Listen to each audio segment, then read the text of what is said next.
De volta no Jornal da Bandeirantes, gente, já o Quinto Sinal vai marcar 8h30, eu anuncio a nossa primeira atração de hoje, nosso primeiro entrevistado, para nossa satisfação, está com a gente aqui o Arthur Igreja, que é especialista em tecnologia e inovação, para falar sobre o TikTok. Cláudio Humberto, você domina o TikTok, que eu sei. Você não? Não. Ai, meu Deus. Não, mas assim, aquele negócio de aquelas dancinhas ali do TikTok não me atrai muito. Não? Não. É assim, a minha barriga de tanquinho não permite esse tipo de ginástica. Você sabe que minha filha adora o TikTok, né? E ela falou, pai, vamos fazer comigo uma dancinha? Eu falei, filha, não há a menor condição disso. Eu não sei fazer isso. Ela falou assim, mas a ideia é essa, quanto mais ridículo, melhor. Olha só o que eu tenho que ouvir em casa, Cláudio Humberto. Mas é isso, tem isso também, né? Tem o ridículo que chama atenção. Eu sei que virou um fenômeno mundial que está causando polêmica, discussão. Muita gente diz que tem a ver com esse sucesso mesmo, que é uma questão apenas de mercado, mas há quem diga que pode haver outros interesses por trás do TikTok. Mas quem manja dessa bagaça é o Arthur Igreja, que está com a gente. Arthur, obrigado por atender mais uma vez aqui a Rádio Bandeirantes. Bom dia para você. Bom dia, sempre um prazer. Arthur, deixa eu começar do começo. Por que o diabo do TikTok virou esse fenômeno mundial? Pois é, o TikTok terminou 2022 com quase 800 milhões de usuários, então é um número incrível. A grande mudança foi o seguinte, é a primeira rede social que ela não é baseada nas conexões entre as pessoas. Então qual que é a grande diferença? Se a gente lembrar como é que era o Orkut, né, quem está nos assistindo e nos ouvindo aí, tiver um pouquinho mais de idade, vai lembrar do saudoso Orkut, mas as pessoas iam se adicionando, né? Ou seja, adiciona um amigo, um colega de trabalho e tal, participa de discussões baseadas em tópicos, e o mesmo basicamente valeu para Facebook, para Instagram, e para Snapchat e tantas outras redes sociais. O TikTok, ele quebrou esse paradigma, então as pessoas elas seguem outras pessoas, mas quem reina é o algoritmo, ou seja, o algoritmo ele vai sugerindo conteúdo automaticamente, ele vai percebendo o que a pessoa gosta, então a pessoa ela abre o TikTok, ela já vai consumindo conteúdo, ela não precisa assinar canais, ela não precisa explicitar aquilo que ela quer seguir, e o algoritmo aprende muito rápido, porque ele percebe em qual vídeo que a pessoa parou, em qual que ela encaminhou para outra pessoa e por aí vai, então, ou seja, ele vai espelhando aquilo que a pessoa vai reagindo. E outra coisa que aconteceu foi esse conteúdo de 15 segundos, né? Ou seja, se no passado as pessoas já ficavam assustadas aí com a história de vídeo de 1 minuto no Instagram, daí isso caiu para os stories aí que se popularizaram com Instagram e Snapchat de 30 segundos. E aí veio o TikTok com 15, né? Então é impressionante também essa história de ter que se comunicar num tempo recorde, né? Então, somando tudo isso, a garotada adorou e vieram aí os desafios, as dancinhas e tudo mais, que eu também fiquei um pouco com medo quando eu vi a nossa tela dividida com nós três. Se tivesse aí algum convite para coreografia, não ia rolar. Enfim, seria terrível, seria uma imagem do cão, mas... Eu vai saber, Cláudio Humberto, vai saber, não sei. Você sabe de uma coisa, desculpa, não quero atrapalhar, mas você sabe aquela história, por exemplo, isso me incomodou demais, juro. O Tarcísio de Freitas, governador, né, quando ele vai lá e dá aquelas marteladas por causa da privatização do trecho do Rodoanel. Aquilo é um negócio surpreendente, acho que ninguém consegue passar ileso aquela imagem dele de forma tresloucada, batendo o martelo, depois arremessando o martelo. Há quem diga, eu não sei se é verdade, mas até aí faria algum sentido, que há essa intenção por trás, que é algo planejado para aquilo viralizar e de alguma forma isso render popularidade, votos no final das contas pro governador. Vai saber, né, Cláudio? Tem essas coisas aí. No caso do governador Tarcísio, ele já tinha feito isso antes, né, quando era ministro, depois de um longo período de idas e vindas, de liminares e não sei o que, em uma privatização qualquer, ele, como forma de desabafo, ele reagiu no leilão daquela maneira e chegou até a quebrar o martelo. Você vê que o martelo resistiu dessa vez. Alguém se lembrou, o ministro o governador vai querer dar umas marteladas aqui, botaram lá um martelo resistente. Mas eu queria, Arthur, que você nos explicasse mais as razões dessa polêmica que hoje envolve o TikTok em alguns países, nos Estados Unidos e desde a época do governo Trump e também na Europa, né? A acusação é que o TikTok, que é controlado, que é uma empresa chinesa, estaria usando essa popularização para espionar pessoas, quer dizer, para ter acesso a segredos de Estado e etc e tal. Tem aí essa fantasia, né? Eu não sei se é fantasia ou se é fato. O que é fato é que todas essas redes sociais espionam a todos nós, né? Certamente os nossos ouvintes já tiveram a mesma sensação, eu constato isso quase diariamente. Você fala da necessidade, rapaz, o tênis da minha caminhada já está bom de trocar. E aí começa a aparecer, você falou, você não escreveu, você falou, e começam a aparecer anúncios de tênis no seu computador, né?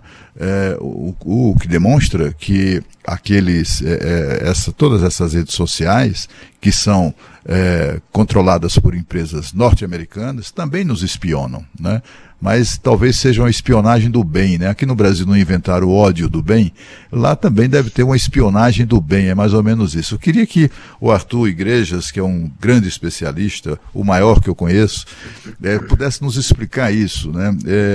Qual é a diferença, então, da espionagem, né? Porque um é chinês, aí não pode é americana, tem mesmo essa coisa da espionagem?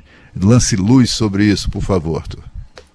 Olha, meu caro, eu te diria que hoje em dia não basta, quer dizer, não precisa nem verbalizar, nem falar a respeito do tênis. Parece que se a pessoa pensar nisso, o anúncio já vai aparecer. Então, os algoritmos estão calibrados dessa maneira. Tem que lembrar que esse é um modelo de negócio, né? Então, é aquela velha frase, não existe produto grátis. Se você está consumindo algo gratuitamente, é você que se tornou o produto, né? Ou seja, esse modelo de negócio que surgiu com os buscadores, né? E depois com as redes sociais, surgiu principalmente com o Google, né? Então a pessoa está lá explicitando o que ela está procurando, quais são os interesses dela, e aí o Google vende essa informação para uma empresa que vende esse item, né? Então é assim que a coisa funciona, essa é a troca. E nas redes sociais ainda mais, porque a rede social ela consegue ver literalmente em que foto que a pessoa parou, quanto tempo ela ficou olhando um vídeo e por aí vai, e com quem que ela se relaciona, e aí ela consegue direcionar esse anúncio não só para a pessoa, mas também para as pessoas mais próximas, né? Porque tem uma chance grande de terem gostos parecidos e de uma conseguir influenciar a outra. Mas voltando aqui ao TikTok, o que acontece é o seguinte: o TikTok, nós temos um caso inédito, porque é a primeiro grande aplicativo, primeiro grande rede social que nasce no Oriente e consegue dominar mercado no Ocidente. Sempre o caminho foi o contrário. Então, como você muito bem colocou, essas plataformas sempre foram majoritariamente americanas. Então, só no mundo aí das mensagens, que nós temos uma exceção, que é o Telegram, que é dos Emirados Árabes, né? Mas enfim, com forte influência russa. Mas o que acontece é que as políticas são muito distintas. Então o que acontece é que empresas como o Google já foram para a China no passado e acabaram se retirando, justamente por causa da política local, ou seja, tiveram que cumprir uma série de normativas para exclusão de conteúdo, para bloquear determinados tipos de conteúdo, e aí as empresas preferiram sair. O mesmo aconteceu, por exemplo, com o Uber, que acabou vendendo sua participação na China, porque entendeu que era inviável operar lá. Bom, o que está acontecendo é o seguinte: as empresas de tecnologia na China, existe uma lei em que o governo chinês pode solicitar a qualquer momento os dados, qualquer tipo de dado, sob o argumento da segurança nacional, enfim, do entendimento do que está acontecendo. Ou seja, qualquer empresa de tecnologia na China, ela tem que responder esse chamado e ceder os dados. E aí que começou a criar toda essa polêmica. Então é por isso que, por exemplo, o TikTok ele foi banido já em 26 estados americanos dos aparelhos de toda pessoa que tem algum grau de acesso a documentos que tem algum grau de sigilo. O mesmo aconteceu na Inglaterra, o mesmo está acontecendo agora na Nova Zelândia. A Nova Zelândia baniu nessa semana o acesso para qualquer para qualquer membro do legislativo, ou seja, qualquer equivalente aos nossos deputados, senadores, enfim, eles não podem acessar o TikTok. Em nenhuma das redes também governamentais o TikTok está disponível. E aí o que os Estados Unidos já tinham feito uma proposta no governo Trump e agora ela volta no governo Biden, é que se o TikTok quiser continuar nos Estados Unidos, eles vão ter que ser desmembrados, ou seja, vai ter que se tornar uma empresa com sede nos Estados Unidos, vai ter que operar sob as regras dos Estados Unidos. E aí o que o TikTok responde é que os dados dos americanos não estão hospedados na China e não são acessíveis pelo governo chinês. Então, no final das contas, essa é a grande queda de braço. O TikTok na China, ele monitora 24 horas as pessoas, assim como qualquer outra rede social. Então, aqui a questão do monitoramento não é exclusivo do TikTok. A dúvida que sempre fica é que tipo de parâmetro que é monitorado, né? Porque isso não fica tão explícito e tão claro. Mas o fato é que os Estados Unidos estão entendendo que isso é uma questão de segurança, porque, por exemplo, se você tem uma figura pública, se você tem alguém que tem informações e você sabe 24 horas onde ela está, o que ela está fazendo, com quem ela está se encontrando, é uma informação sensível. Então, a queda de braço é essa. O governo Trump tentou forçar para que a empresa fosse comprada, né? Então ela chegou a receber propostas, e agora, enfim, isso está ficando cada vez mais aquecido ao ponto de que o representante do TikTok nos Estados Unidos, nessa semana, ele vai participar de um depoimento que é muito aguardado aí para ele tentar esclarecer alguns desses pontos. Estamos conversando com o Arthur Igreja, que é especialista em tecnologia e inovação, falando sobre esse fenômeno, TikTok, e que tipo de risco, se é que dá para dizer assim, ele representa para cada um de nós. Ô Arthur, quando você fala do governo chinês, que ele pode usar da autoridade dele, da legislação lá local para requisitar dados pessoais e tal, estamos falando de algo específico que é grave, lógico que é grave mesmo, é preocupante, mas algo circunscrito à China. Eu quero saber o seguinte: o TikTok, o Telegram, o WhatsApp, enfim, eles têm que nível de acesso aos meus dados? Não estou falando aqui de nada de segurança nacional, eu não sou funcionário público, não trabalho em nenhum órgão sensível do governo brasileiro, nada. Então, nesse aspecto, eu não seria um alvo preferencial. Mas eu tenho meus dados pessoais que eu posso querer que eles sejam sigilosos, e tenho direito que seja assim, né? Eles têm que tipo de acesso aos meus dados? E aí não estou nem falando de que o TikTok, que o Telegram vai agir de forma criminosa, de maneira deliberada. Mas se alguém invadir, né, os arquivos, sei lá, do TikTok ou do Telegram, que tipo de informação minha pessoal eles vão ter? Olha, muito, muito mais do que qualquer pessoa possa imaginar. Então, o que acontece é que é aqui que nós nos lembramos daqueles termos de aceite, que são quilométricos, né? Então, sempre tem um ranking aí que mostra quantas horas ou quantos minutos uma pessoa levaria para ler os termos de aceite e para ter uma ideia do que está sendo coletado. E é uma coisa absolutamente desumana, ao ponto de que, algum tempo atrás, justamente para conscientizar um pouco a respeito desse assunto, teve uma exposição de arte, que simplesmente o que o artista fez? Imprimiu os termos de aceite. Então ele começava no teto da galeria, passava pela parede inteira e ocupava uma grande parte de uma sala, de uma galeria de arte, que era justamente para colocar lado a lado as redes sociais. Ou seja, a mostra queria mostrar fisicamente o tanto de concessões que a pessoa faz. Então é uma coisa gigantesca, porque na verdade, muito mais do que as informações pontuais, nós temos que lembrar que essas empresas, elas são incríveis em fazer as inferências, em concatenar esses dados. Ou seja, quando a pessoa ficar sabendo, mas tudo bem, o aplicativo ele tem acesso ao meu GPS, e muitas vezes ele pede acesso, por exemplo, à galeria de fotos, para que a pessoa possa fazer o upload das fotos, possa fazer edição, fazer uma brincadeira com as suas fotos. Bom, só aí o aplicativo ele já sabe não só aonde você esteve em termos de horário e tudo mais, mas ele consegue extrair as informações das fotos, que tipo de comida que a pessoa estava comendo, que tipo de música que ela estava ouvindo, se for um vídeo. Então, o algoritmo ele consegue saber o nível de renda que essa pessoa tem, com quem que ela se relaciona, quais são os seus interesses. Ou seja, a questão não é só informação, mas a questão é o que dá para fazer com essa informação. Então, é num grau muito, muito mais assustador, muito mais extenso do que as pessoas possam imaginar. Agora, nós temos que lembrar também que as empresas elas têm políticas diversas, né? Ou seja, no caso de um WhatsApp, de aplicativos que usam, por exemplo, a chamada criptografia FIN-FIN, o que acontece é que esse conteúdo não é que ele está, fazendo uma analogia grosseira aqui, não é que ele está lá num servidor, num computador que alguém pode ir lá dar uma vasculhada e num ato de curiosidade checar o que tal pessoa está fazendo. Não funciona assim. Esse dado, ele só se transforma em informação no próprio aparelho da pessoa. Então, até por isso que aqui no Brasil nós tivemos aqueles casos em que a justiça pediu a informação para a empresa falou, amigo, não funciona assim, né? Essa informação está no aparelho do usuário, eu não tenho como abrir essa informação, ou seja, é como se o algoritmo estivesse recebendo uma informação que está toda distorcida, ele consegue fazer o processamento justamente para tirar o que é importante sobre os hábitos da pessoa para poder vender a publicidade, mas a empresa ela não tem esse acesso, especialmente quando o assunto são os indivíduos, né, para determinar, puxa, o que está acontecendo na vida de A ou B.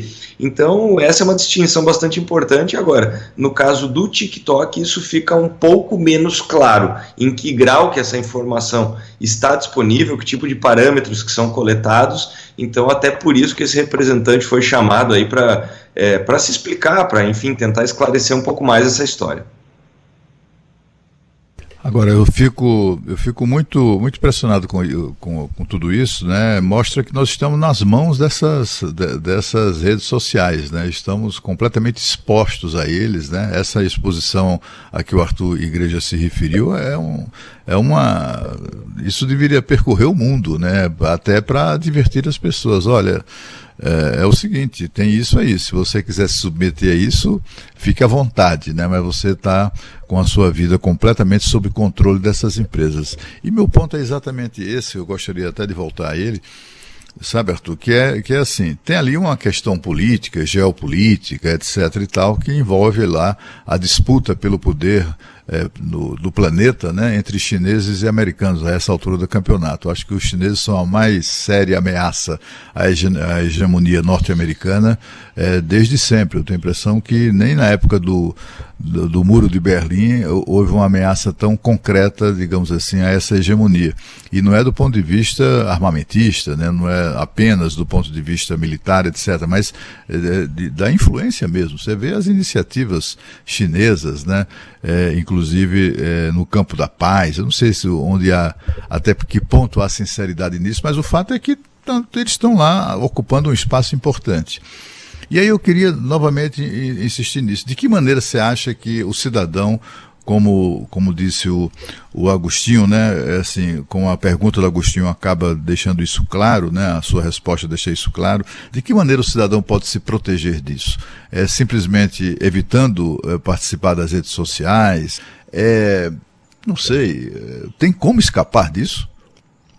Essa é uma grande pergunta, porque no final das contas o ponto que você trouxe tem a ver com influência. Então, e a influência hoje ela é mais digital, então talvez ela seja até mais digital do que armamentista, né? Então, e temos que lembrar que isso também não é inédito, né?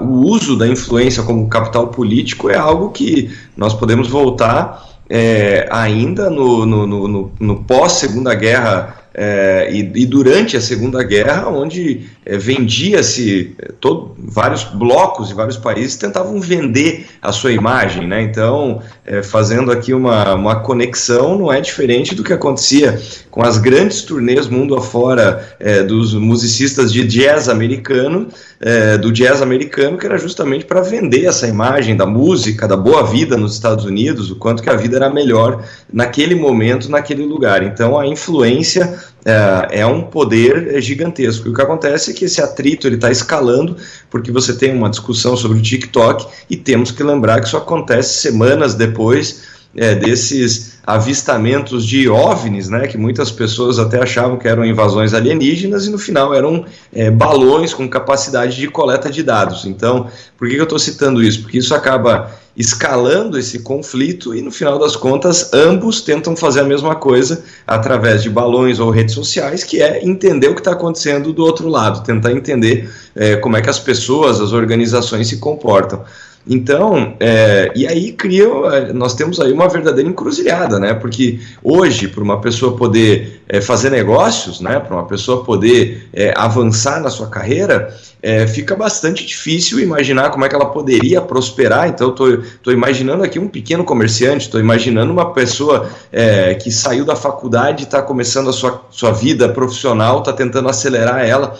Nos dois casos é muito difícil imaginar como é que ela poderia fazer isso sem o uso de redes sociais, né? Então a questão não é só o entretenimento, a questão não é só a busca pelo meme, a busca pela dancinha e a música que viralizou, né? Tudo isso virou uma ferramenta, tudo isso virou um meio em que é difícil escapar dele. Então, de um lado, nós vemos aí essas cenas que são, no mínimo, engraçadas, né? Quer dizer, trazem uma série de questionamentos. Por exemplo, quando você olha as fotos do próprio Mark Zuckerberg, que é o fundador do Facebook, ele usa o computador com um adesivo na frente da câmera dele, né? Então, quer dizer, dá para estimar que uma pessoa como ele tem acesso ao que há de melhor na tecnologia. Agora, se ele está colocando ali um adesivinho para proteger a câmera, a gente consegue deduzir algumas coisas. Na última semana, tivemos uma entrevista também muito curiosa de um dos líderes do TikTok nos Estados Unidos, que ele falou que na casa dele o TikTok é proibido para as crianças, para os filhos dele, né? Então, também aí um outro ponto que nos faz refletir um pouco. Então, o que eu quero dizer com isso? Talvez há 15, há 20 anos atrás, tudo isso poderia parecer, puxa, isso aqui é só para ver o que os outros estão fazendo, né? Uma espécie de revista de fofocas 24 horas e que não tem fim, né? A timeline, ela está ali 24 horas expondo o que está acontecendo, mas virou ferramenta de trabalho, virou ferramenta de venda, virou ferramenta de promoção, ainda mais durante a pandemia. Então a questão isso está de tal forma enraizado que sim, nós temos todos esses perigos, todos esses alertas, mas de outro lado chegou num ponto que fica quase impraticável não fazer uso disso. Então não estou nem, mais uma vez, não estou nem falando do ponto de vista da diversão, mas olhando do ponto de vista muito prático do dia a dia, né? Então eu acho que o caminho do meio aí é ter consciência, muita consciência sobre isso, né? Na medida do possível nós estamos vendo alguns avanços, por exemplo, o caso da própria Apple. Ela vendo todo esse movimento que eu estou falando, o que ela decidiu fazer? Ela mudou de forma muito drástica a política de privacidade, porque ela entendeu o seguinte: bom, como ela vende os aparelhos mais caros e por isso ela precisa da confiança dos seus consumidores, ela mudou drasticamente a política de privacidade, e hoje os usuários de iOS, quando uma pessoa instala, por exemplo, um aplicativo, aparece uma mensagem pedindo: olha, você quer que esse aplicativo colete as informações? Sim ou não? Inclusive isso gerou um problemão para a Meta, a empresa aí que é dona do Facebook, Instagram e WhatsApp, porque a partir do momento que ela coleta menos dados ou nenhum dado, ela não consegue exibir publicidade. Então, só para dar a dimensão do que eu estou falando, depois que a Apple mudou essa política de privacidade, a Meta, estima-se, passou a perder $1 bilhão com publicidade por mês. Tamanha a importância de saber o que as pessoas estão fazendo. Então, como a Apple entendeu o seguinte: olha, já que eu estou vendendo a coisa mais cara, eu sou o análogo no mundo dos eletrônicos aí a uma joalheria, eu não posso entender que eu estou vendendo uma joia super cara para uma pessoa, e aí eu vou vender a informação de quem é essa pessoa, quanto que ela me contou que ela ganha, qual joia que ela comprou, porque senão, imagina, na internet, essa metáfora é muito válida. Imagina que a pessoa foi comprar uma joia, ou que você contou sobre isso para um amigo, e no dia seguinte aparecem 10 vendedores na porta da sua casa falando: olha, eu vim vender aqui um suporte para essa joia, para você guardar ela, porque eu comprei essa informação da joalheria que você foi ontem no shopping. Eles me contaram que você comprou um colar, eu estou vindo aqui vender um suporte para colar. na vida real você ia ficar assustadíssimo e nunca mais compraria naquela joalheria. Pois bem, é exatamente isso que nós fazemos todo dia com as redes sociais. Estamos falando com o Arthur Igreja, especialista em tecnologia e inovação. Eu estou meio que assustado. Tenho que confessar para vocês que eu estou um pouco preocupado, muito menos por mim, viu, Cláudio Humberto? Porque eu sou ignorante. Rapaz, a gente está num filme de terror e não sabe. Não sabe mesmo. Não, e é o seguinte, muito menos por mim, porque eu sou um ignorante nisso e tal, participo muito pouco. Aliás, o Arthur falou um negócio que falou tudo muito importante, mas algumas coisas me chamaram a atenção. Esse fato do TikTok, que é muito mais do que essa dancinha e tal, essa coisa engraçadinha ou sem gracinha também, que assim, é motivo de promoção mesmo, de contratação de funcionários. Tem gente que é escolhido pelo TikTok. E demissão também, né? Também tem isso, né? Então você tem que saber usar o negócio para se expor na medida certa, não passar do limite. É impressionante. Agora, o Arthur, a gente teve essa semana, agora esses últimos dias, um escândalo envolvendo a ABIN. Houve a denúncia, acho que foi o jornal o Globo que deu, me parece que foi isso. Depois a ABIN confirmou que durante o governo Bolsonaro foi usado um programa israelense que foi comprado, salvo engano, no governo Temer, mas foi usado no governo Bolsonaro pela ABIN. Grosso modo, era um programa em que a partir do número do celular era possível rastrear celulares das pessoas, o que as pessoas faziam onde elas estavam em minuto a minuto, em tempo real e tal. O que se diz é que durante 3 anos 10 mil pessoas teriam sido rastreadas, bisbilhotadas de forma clandestina, sem ordem da justiça e tal, e a ABIN diz que agora esse programa já está desativado, não está funcionando, vai ser investigado e tal, não sei o quê. Bom, isso causou um escândalo como tinha que causar mesmo, né? Vai ser investigado como tem que ser mesmo e tem que punir nos termos da lei. Bom, pelo que você está falando, não precisa desse programa israelense para rastrear as pessoas, né, Arthur? O ponto é esse. O ponto é que quando o assunto é tecnologia, as coisas parecem um pouco mais assustadoras justamente quando nós tomamos consciência do que é possível, e é possível a qualquer momento. Então, esse tipo de aplicação, e aí é que fica tão claro o ponto acerca do TikTok, porque esse aplicativo, temos que lembrar que Israel é um país que se especializou nesse tipo de ferramenta, porque é um país que, enfim, sempre teve uma receita muito importante com armamentos, enfim, com toda a questão de segurança, e a partir do momento que entendeu que a próxima fronteira era justamente a segurança cibernética, se especializou nisso também.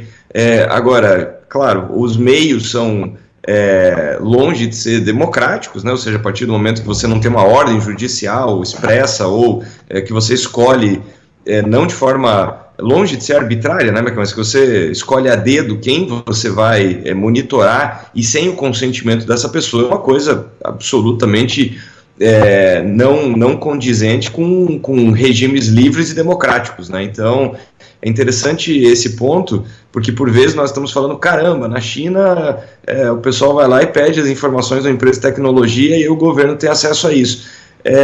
Coisas muito parecidas com isso acontecem em várias partes do mundo, então isso também é um grande alerta. Agora, eu te diria que é o seguinte, exatamente, e eu te diria o seguinte, tudo isso que nós estamos falando, para as empresas de tecnologia, isso daí é uma brincadeira de criança. Isso aí sinceramente, esse tipo de dado, esse tipo de informação, o que alguém que contrate um software como esse, de altíssima tecnologia, e eu tenho certeza que usando muitos caminhos, porque você tem que passar por fora dos filtros aí do sistema operacional, das operadoras de telefonia, você tem que fazer muita coisa para conseguir essa informação sem ser detectado. Agora, o ponto a partir do momento que a pessoa instala uma rede social e ela dá aquele aceite naquele quilométrico termo que eu citei, ela está abrindo basicamente a porta da casa dela. Então por isso que tem essa discussão enorme. Só para citar aqui um dos casos, né, para colocar mais uma Big Tech na jogada aqui. A Amazon, que já tem todos aqueles dispositivos inteligentes que respondem à voz e tudo mais, ela comprou no ano passado uma das maiores fabricantes do mundo de aquele robô aspirador, né? Então, no primeiro momento, parece uma coisa banal, comprou uma empresa de aspiradores, o que tem a ver? só que o aspirador ele faz o mapeamento tridimensional da casa da pessoa. Então, essa era a questão. E, aliás, não se sabe se vai ser aprovada, se vai ser concretizada a compra justamente por esse fato. Porque o aspirador, ele tem lá uma série de sensores e os mais novos têm, inclusive, câmera para poder detectar se tem um bebê passando, se tem uma criança, enfim. E aí o valor não é a questão do vender aspirador, a questão é que você tem um dispositivo que anda pela casa inteira, consegue fazer o mapeamento tridimensional, ou seja, eu tenho a planta da casa da pessoa, eu tenho quais são os móveis que ela tem, eu tenho a imagem disso. Então, o que acontece é que se nos filmes de espionagem nós víamos, né, a busca pelos microfones escondidos e tudo mais, hoje a pessoa vai até a loja e compra esse microfone e ela mesma configura em casa. É uma situação mesmo de vulnerabilidade total, né, do cidadão, e não é de hoje, né? Por falar em bisbilhotar a vida das pessoas e por falar também em tecnologia israelense, eu me lembro que nos primeiros governos Lula, quando se implantou um sistema de assassinato de reputações de opositores aqui no Brasil, era muito popular, foi introduzido no Brasil na época e era muito popular, entre aspas, eram muito conhecidas umas maletas israelenses de grampo telefônico. Era uma maletinha mesmo, como se fosse uma de executivo, que era capaz de grampear, eu acho que eram 10 mil telefones simultaneamente e tal, e grampeava todo mundo, sem autorização da justiça, sem nada. Aí daqui a pouco aquilo começou a ser comprado por órgãos públicos que não estavam legalmente autorizados a promover escutas telefônicas, como o próprio Ministério Público de vários estados. Enfim, aquilo foi e essa coisa se transplantou para as redes sociais. Isso é que é assustador, e você não tem meios de se defender. Como diz o Arthur Igreja, nos recomendou agora há pouco, olha, é preciso ter consciência disso, né? E saber que, olha, qualquer coisa que você faça nas redes sociais, ou que as redes sociais possam detectar, aquilo pode ser usado contra você. Seja no regime autoritário da China, por exemplo, seja no regime autoritário no campo de atuação do Supremo Tribunal Federal, que introduz no Brasil uma regra muito semelhante àquela da ditadura chinesa. Enfim, você, então, Arthur, recomenda mesmo que a gente tenha apenas isso, né? Tenha cautela, não faça nada que não possa vir a ser detectado, assim, nada que você não queira que as pessoas saibam, que possa vir a ser detectado por qualquer uma dessas redes, não é? O fato é o seguinte, que assim como as pessoas passaram a usar suas redes sociais para ter um gostinho da vida das celebridades, agora elas estão entendendo também como é que é a consequência da vida das celebridades, né? Então, a partir do momento que a pessoa abre a janela de casa e tem um paparazzi, a partir do momento em que ela vai a qualquer lugar e as pessoas reconhecem, e quando ela abre um site de notícias, está lá dizendo, olha, a pessoa tal encontrou um affair, ou encontrou uma pessoa diferente do seu relacionamento no shopping tal. É isso que está acontecendo com absolutamente qualquer pessoa. Então é interessante que nós estamos vivendo dentro dos casos mais extremos de George Orwell, né? Nós estamos dentro do próprio sistema de monitoramento, né? Então o fato é ter consciência, né? Ter essa consciência, e volta a chamar atenção. É por isso que em vários lugares, na França, essa discussão é muito aquecida em relação às crianças, principalmente, né? E nós temos que lembrar que esses rastros digitais, apesar de você ter determinadas leis aí, como é o caso da Europa, que avançou muito nisso, na lei o direito ao esquecimento, né? Ou seja, a pessoa ela pode solicitar a qualquer momento a exclusão de determinadas informações, mas na vida prática isso é muito difícil. Então, um outro ponto que eu sempre acho que é muito importante esse rastro digital que hoje começa no nascimento, né? Ou seja, a criança acabou de nascer, o bebê acabou de nascer, a primeira foto já está ali, ela já vai ser tagueada, porque basicamente você tem o perfil dos dois pais, então para a rede social deduzir que aquilo é o filho ou a filha é uma coisa muito trivial tecnicamente, e você vai acompanhando tudo isso, ou seja, cada vez mais cedo, né? Você vai tendo todos esses pontos de dados.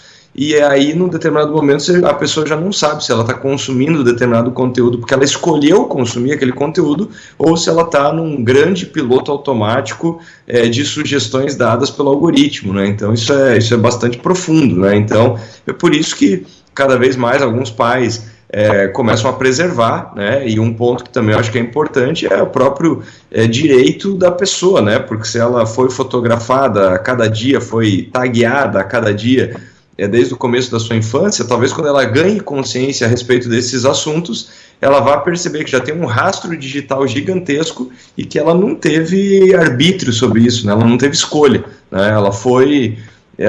a vida dela foi documentada dessa maneira e de forma muito pública, né? Então acho que o ponto principal é ter essa consciência de que, uma vez mais, não existe produto gratuito na internet, não existe milagre de ferramentas que são puramente engraçadinhas e gratuitas. É isso, é o velho e bom, não tem almoço de graça.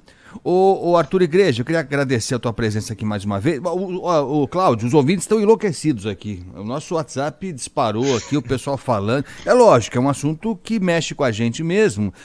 Alguns reagindo, até com resignação, eu posso dizer assim, porque já sabiam mesmo, já imaginavam tudo, mas tem gente surpresa como eu também. Eu não sabia que a gente estava tão vulnerável como o Arthur mostrou pra gente. Mas Arthur, só para terminar rapidinho... O nosso Guilherme Oliveira aqui, o nosso produtor, jornalista que está coordenando o jornal Gente, ele fez uma pergunta. Eu sou tão ignorante que eu nem sei, eu vou repetir o que ele falou para mim aqui. Ele falou o seguinte: se a janela anônima ou a aba anônima da busca no Google, se ela é anônima mesmo. Eu não sei que tipo de site o Guilherme está entrando aqui na emissora, na firma, eu não sei. Porque ele não quer que ninguém saiba onde é que ele está entrando, então eu vou deixar em aberto isso. Mas ele quer saber, ele está angustiado para saber se é anônimo mesmo. Se ele entrar agora num site, se ele não quer dizer que ninguém saiba, ele está seguro com isso ou nem tanto? Parcialmente. O que acontece é que a janela anônima ela não está puxando aqueles cadastros que a pessoa já fez, muitas vezes no próprio navegador ou que não estão atrelados à sua conta. Então, o que eu quero dizer é que normalmente a pessoa está navegando com a sua conta do Google, com a sua conta da Apple, conta seja lá o que for, da Microsoft, com o login feito. Então, nesse momento, o que acontece? Se a pessoa está com uma janela e ela está com o seu e-mail do Google aberto, quando ela abre uma outra janela, o Google sabe que é a mesma pessoa, porque ela está ali com a janela aberta do e-mail. Então, o Google, quando a pessoa está fazendo a busca, essa busca ela já é direcionada, ela já sabe, olha, é a mesma pessoa que está com o e-mail aberto aqui na janela ao lado. Quando a pessoa abre uma janela anônima, esse login ele não é feito de forma automática. Além disso, que a pessoa está navegando, não está indo para o histórico de navegação.